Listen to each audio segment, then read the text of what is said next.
I'm starting to feel it in the air. I really think we're going to be seeing Ruby and Sapphire added to the Nintendo Switch 2.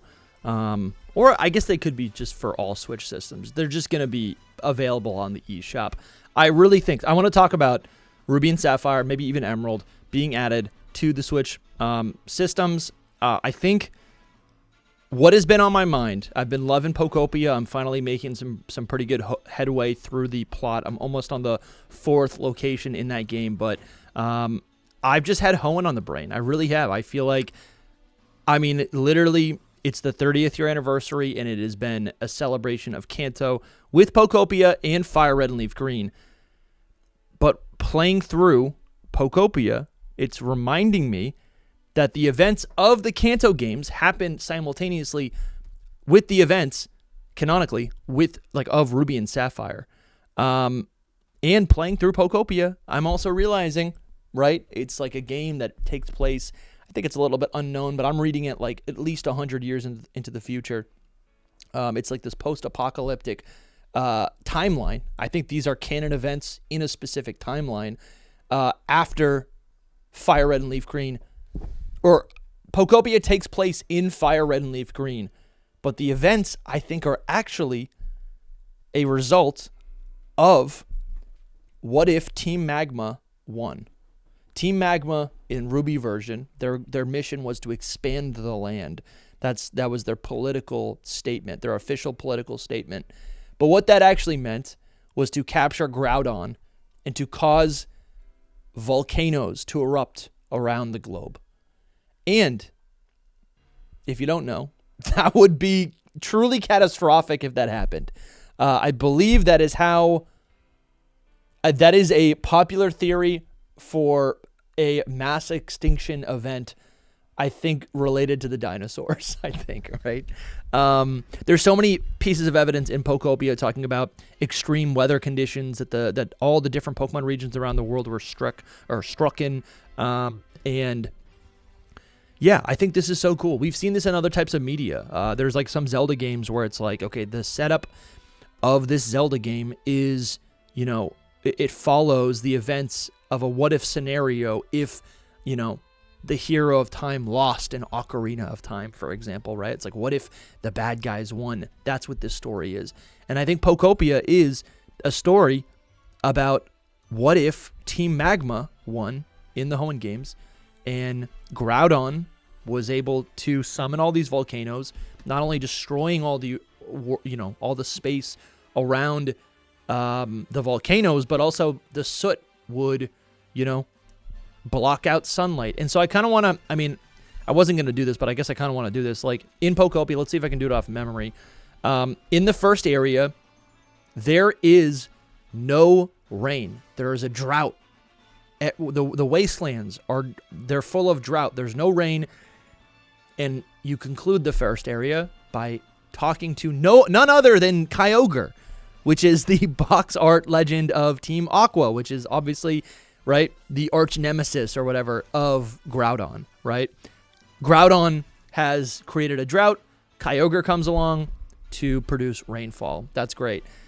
In the second area, where you find Pikachu and Mosslax, there is no sunlight.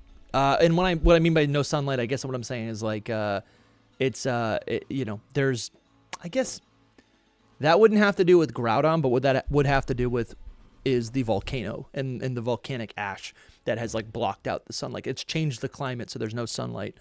And then obviously in that third area, or I guess it could be the second area, in the, what is it called? The Alpine location. There is a volcano that has erupted that has destroyed what we know as that region of Kanto where Pewter City is, Mount Moon, and there's volcanic ash everywhere. So to me, horrible volcanoes have erupted, and we're playing in the aftermath of Ruby and Sapphire, but in the Kanto region. And so I think there are more Hoenn games on the way.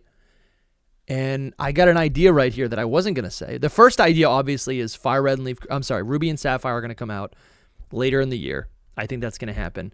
And that'll be so much fun for so many different reasons. Not only will it be awesome to get to play these games, but I think more people who have not, like current Pokemon fans who have not experienced these games either ever or in a long time will be able to pick these up, fall in love with them again.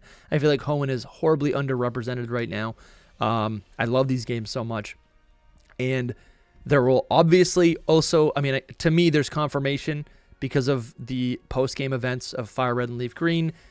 In these ports, they gave access to Birth Island, where you can get Lugia and Ho-Oh. You can go to, what is it called?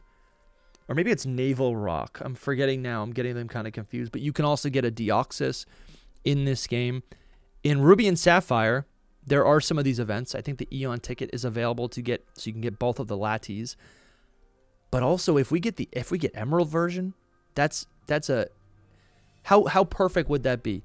At the end of the 30th year anniversary, they give us a game where we can actually go to the faraway island and get Mew. Like, how cool is that? That's kind of crazy, right? So that's super cool. But I guess I'm also thinking right now, in Pokopia, we could get DLC of a new location that is maybe one spot, in the Hoenn region. Because, let's look at this. Japan, Pokemon map. These two regions, like I said, their stories happen simultaneously, but also they're geographically not that far apart. You've got, where is it? This isn't big enough for you guys. But basically, let's see, right here. Yeah, so Kanto's right here.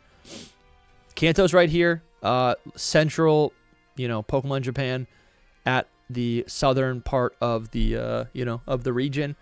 I guess they're a pretty good distance, but you've got Johto to the west. Then there's a gap between there and Johto, and then you've got the Hoenn region. So there's a sizable gap, but it is obviously all within the Japanese Pokemon region.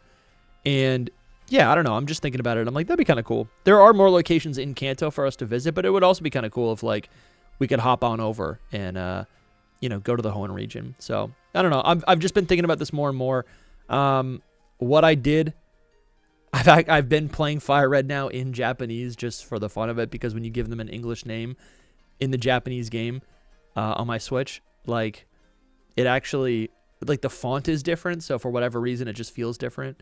I don't know. Just I've played these games so many times. I had to play these games in another language just to feel something.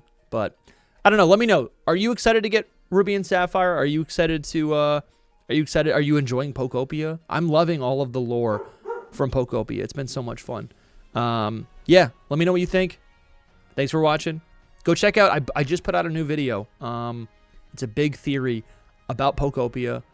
And how I think it predicted, or it's kind of hinting at the next Legends game that might take place in space. Let me know. Thank you guys so much.